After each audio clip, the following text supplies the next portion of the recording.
हमारे व्यस्त जीवन में ईश्वर की आवाज़, हमारी मसीही बुलाहट हमारे लिए सबसे बड़ा सौभाग्य है।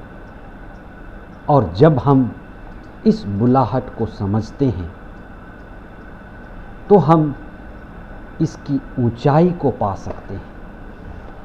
ईश्वर ने हमें बुलाया है कि हम आत्मापूर्ण जीवन बिताएं, चेतनशील जीवन बिताएं।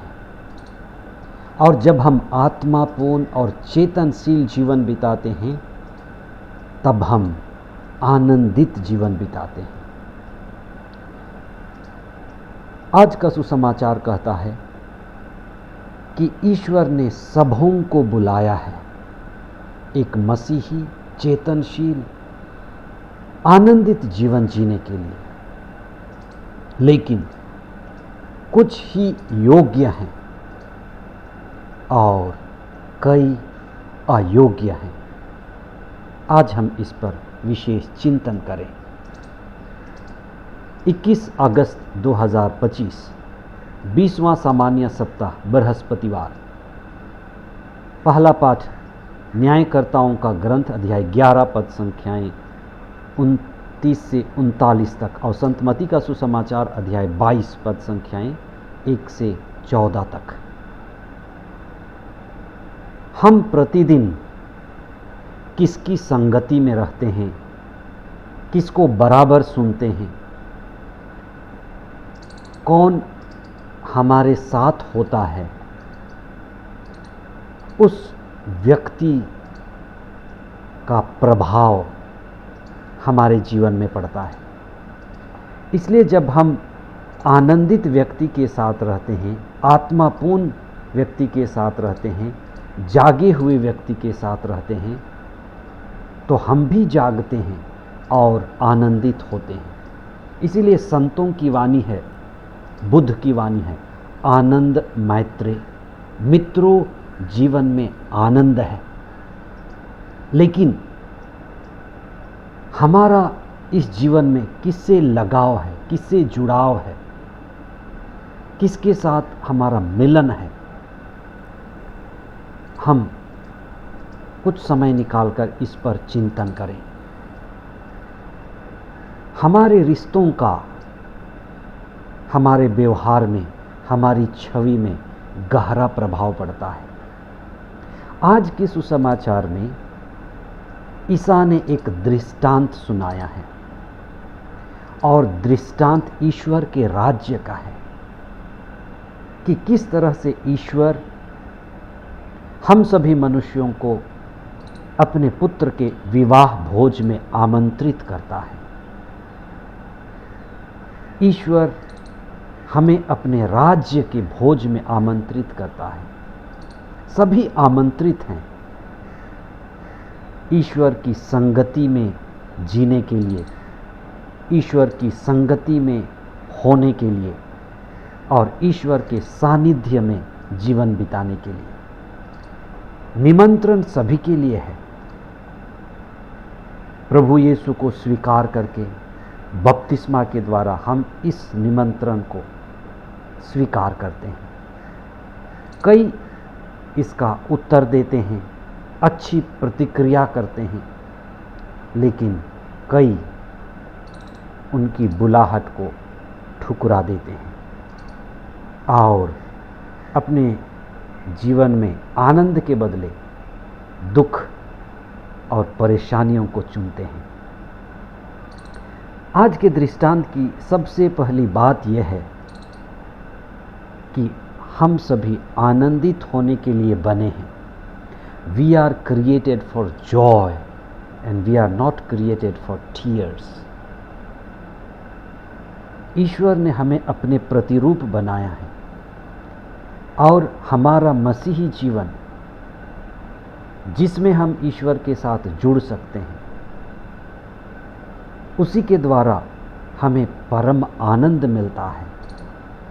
संस्कारों के द्वारा, भक्ति के द्वारा, उनके वचनों के द्वारा हम जीवन के परम उद्देश्य को पा सकते हैं। इसी सच्चाई को दृष्टांत के द्वारा विवाह भोज के रूप में प्रकट किया गया है। निमंत्रण सभी के लिए है।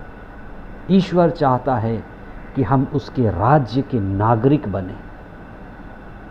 वह हमें भोज देता है और ये भोज देना हमारे लिए सौभाग्य है कि हम उनके साथ हो सकते हैं। इसलिए धर्मशास्त्र इस बात को हमें बताती है कि ईश्वर राजा है, सारी पृथ्वी और स्वर्ग उसका है। दूसरी बात, वो हमारा पिता है। हमें उससे संयुक्त रहने के लिए कई निमंत्रण मिलते हैं।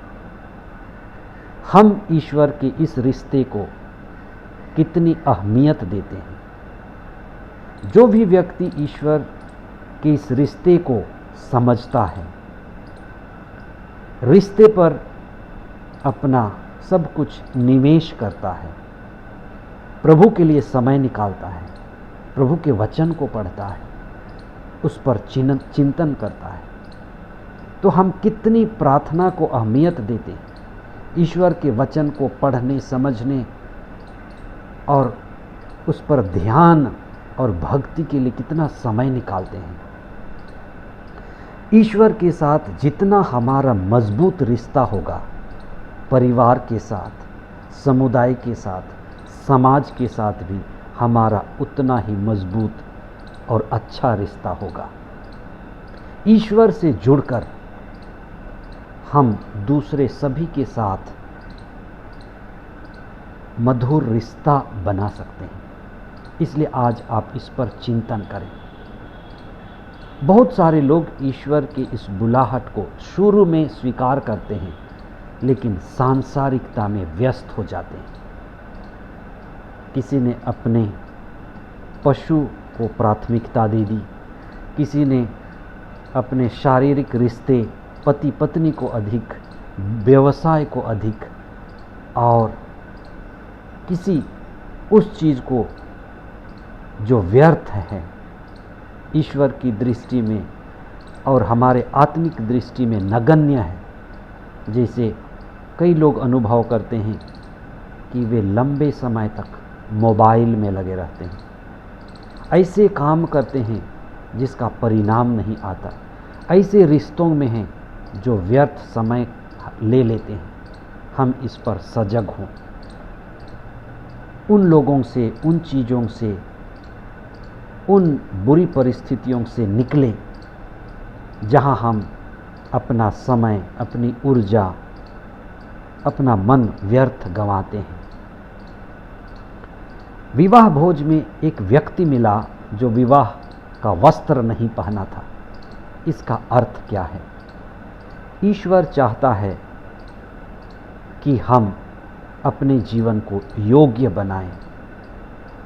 मसीही जीवन एक योग्यता का जीवन है। जैसे हमें दुश्मनी में नहीं जीना है, ईर्ष्या में, द्वेष में, बुराई के बंधन से मुक्त होना है। हमें शुद्ध मन और शुद्ध हृदय रखना है, दूसरों के साथ अच्छे रिश्ते रखने हैं, संस्कारों के द्वारा अपने जीवन को आत्मा से जोड़ना है और पवित्रता के मार्ग पर चलना है। वह व्यक्ति जो ईश्वर के विवाह भोज में आया और ईश्वर जब उस विवाह भोज में उस अयोग्य व्यक्ति को देखा तो ईश्वर ने उसे दंड दिया। हमारा ये जीवन पवित्रता में, बुराई से मुक्ति में, सांसारिकता को त्यागने में और आध्यात्मिक प्रगति के लिए मिला हुआ है। इसलिए हम अपने जीवन को योग्य बनाएं।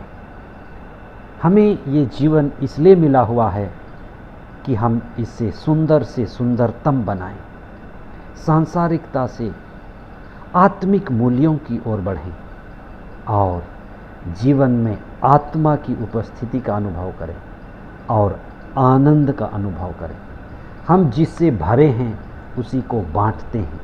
हम आनंद से भरें, आत्मा से भरें, प्रज्ञा से भरें, प्रभु के वचन से भरें और दूसरों को भी वही बांटें। आपका जीवन आनंद भरा हो, आपका दिन शुभ और मंगलमय हो। आमीन।